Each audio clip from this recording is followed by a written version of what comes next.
Good afternoon. I just want to thank everybody for joining us.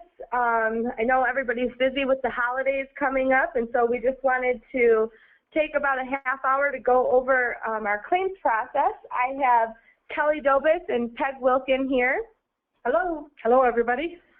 So hopefully the goal of this is to explain the claims process a little more from an agent's perspective as to what the van line is looking for with claims notifications and corrective actions that you guys may receive. So hopefully we will clear some of those things up. So the first thing I want to go over is a claims flow chart. So the first notification that you might receive is the notice of loss or damage. You're not going to receive this on every shipment. It'll mostly be on military shipments when we get notice on the 1850, 1851. The next thing is that we will start to investigate either the damaged items or missing items, and then we would start a trace if there is a missing item. The third step is that we would receive the potential claims notice, and again, you would receive the potential claims notice. The next thing is we would either send an inspector out to do an inspection. We would get photos back in on the damaged items, and then we would get the repair report. And then finally, we would be sending out a claim settlement to you guys.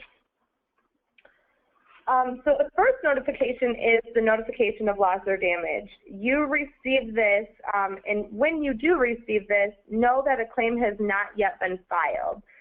There's no need to settle the claim or know who's responsible for the damaged items. What we're really looking for is if you have any additional documents or additional information regarding the claim that might be helpful to the claims adjuster when settling it. So some examples like comments from customer to crew, unusual situations that happen during either the packing, loading, or delivery, or different items like that. So the next notification you would get is the potential claims notification.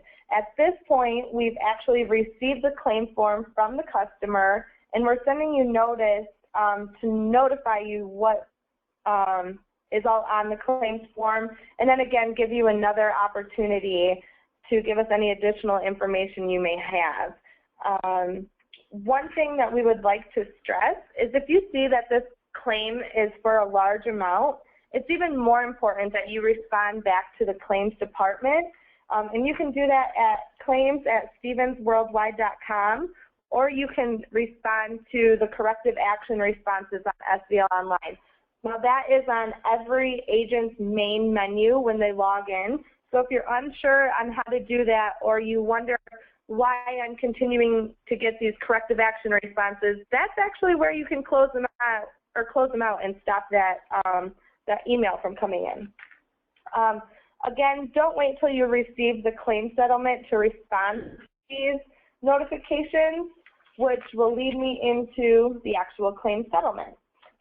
Once you've received this notification, know that we've paid the claim and we've determined who will receive the chargebacks and the liability. It'll give you the box or item number, the actual description, the amount of liability, and the chargeback amount. It doesn't show the entire claim settlement necessarily. One thing to note that oftentimes there are additional settlements beyond the first initial settlement as we continue to negotiate with the customer to reach a conclusion on the claim. And then again to remember that the customer can file additional claims potentially after we've settled the initial claim. So one thing that we wanted to review is the claims chargeback policy. This is found in our policies and procedures. It's under Section 8, and it's number 401. The one thing to go over, as you can see, if you keep your claims per hundredweight 49 cents or less, the maximum chargeback that you would receive is $185. As your claims per hundredweight increases, so does your chargeback level. Now, one thing to note that if there's items that are missing or if it's negligence, those you're 100% liable for. But it's important to post this chart in your offices, give to your crews, in your warehouses, so that this is top of mind on a regular basis. It does, claims do affect your bottom line, and if you can prevent, claims and you're sticking at that 49 cents or less, $185 is a big comparison to $1,850. So something to be aware of. So a corrective action response that you might receive is on a missing items. This is sent out to everybody involved in the move that there are high value items that have been reported missing. You should respond immediately if you have, you should respond to them regardless, but it's important to do it timely, and you can do that on SVL online, or you can send an email to claims@stevensworldwide.com. Another corrective action that you will see is the mold and mildew. It's sent to, again, all parties that are involved in the move. If there's any significant amount of water, mold, or mildew damages, that's when we send this out.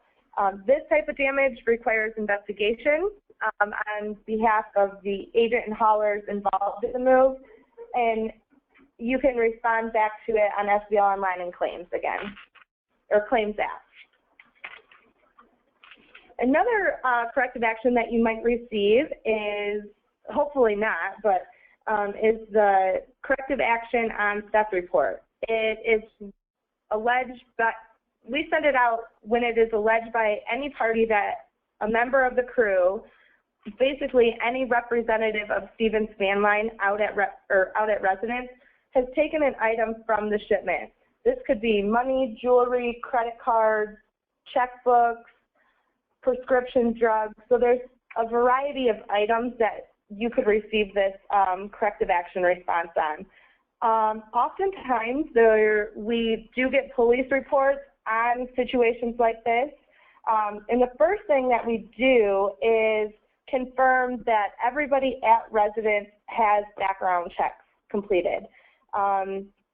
It is our policy that anybody going into the home on a Stevens job is background checked, and that should be done through HireRight. So if you have any questions or concerns on our background check policy, please reach out to myself, and I'd be more than happy to get you set up through HireRight so that you can get those taken care of.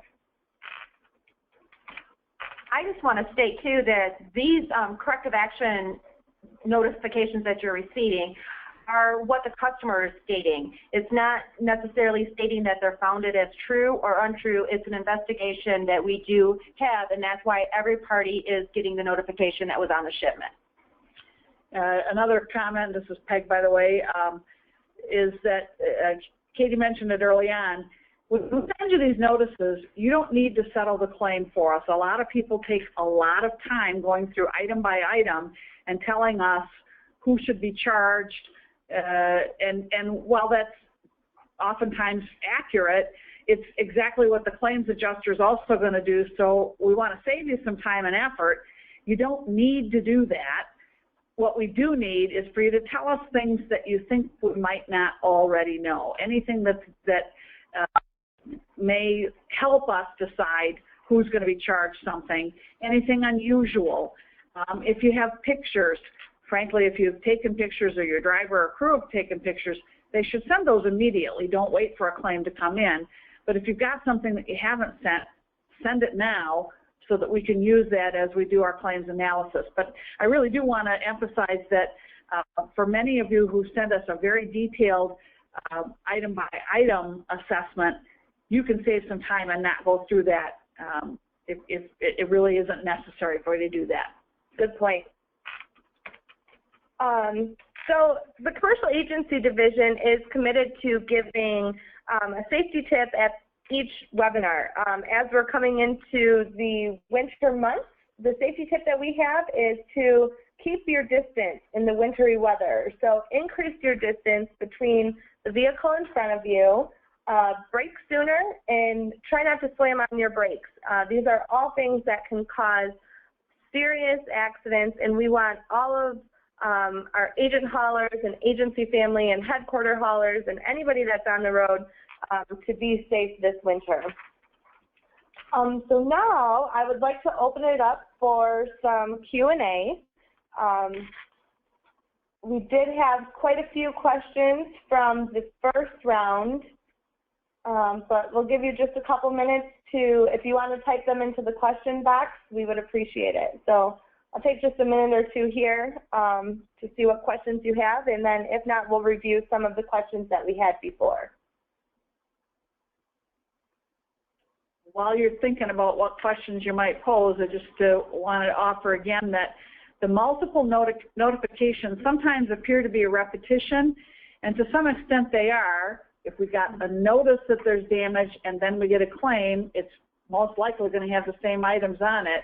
And we're not trying to do that to, again, waste your time, but to notify you at every step of the way what are the possible ramifications to your agency.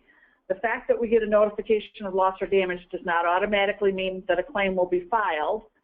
And so really, they're all important, but probably the most important one from a dollars and cents standpoint is the potential claims notification item. All right. One question that we had was, what do we do if items have been left on the truck?